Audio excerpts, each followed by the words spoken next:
मित्रों, मैं गोपाल चाचा के पास आया हूं और इनको बताने आया हूं कि दिनेश लाल यादव निरहुआ, रवि किशन, मनोज तिवारी, पवन सिंह खेसारी और हमारे जितने हीरो हैं, यश कुमार, चिंटू, पूरा फुल पूरी इंडस्ट्री, हमारी सारे हीरोइनें। और देखिए, सीमा सिंह आई हैं और सीपी भट्ट आए हैं, डॉक्टर साहब आए हैं, बीआईबी विजेंदर आए हैं, सीमा जी के हस्बैंड आए हुए हैं, मैं साथ में हूँ। और चाचा, सब लोगों ने मुझसे कहा कि चाचा से कहिएगा कि हम सब अपने पिता के साथ हैं, आपको निश्चित रहने की आवश्यकता है। एक बात हम कहना चाहते हैं, पवन, जहाँ से भी टिकट मिल रहा है ना बेटा, वहीं से लड़ो, तुम भारी बहुमत से जीतोगे।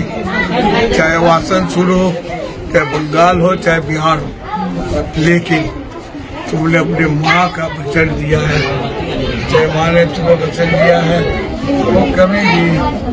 माँ का बहुत बड़ा गुजारी है रे, इसलिए बाबू कहीं से टिकट मिलने लड़ो, भारी बहुमत से जीतेगी। निरहुआ के और रवि जी के, मनोज तिवारी के, सबके आशीर्वाद देते जीत जाए। सब मेरे बच्चे हैं, सब खुश रहे। सबका जीत के एडवांस में शुभकामना, होली के शुभकामना। यहाँ के एकदम स्वस्थ बनी, पट्टा बनी, अब एकदम सही हो रहा बनी। अभी पट्टा बस ये कहे बा कि होली आयल उड़ल गुलाल, अब जवान बड़े भैया गोपाल बोलो।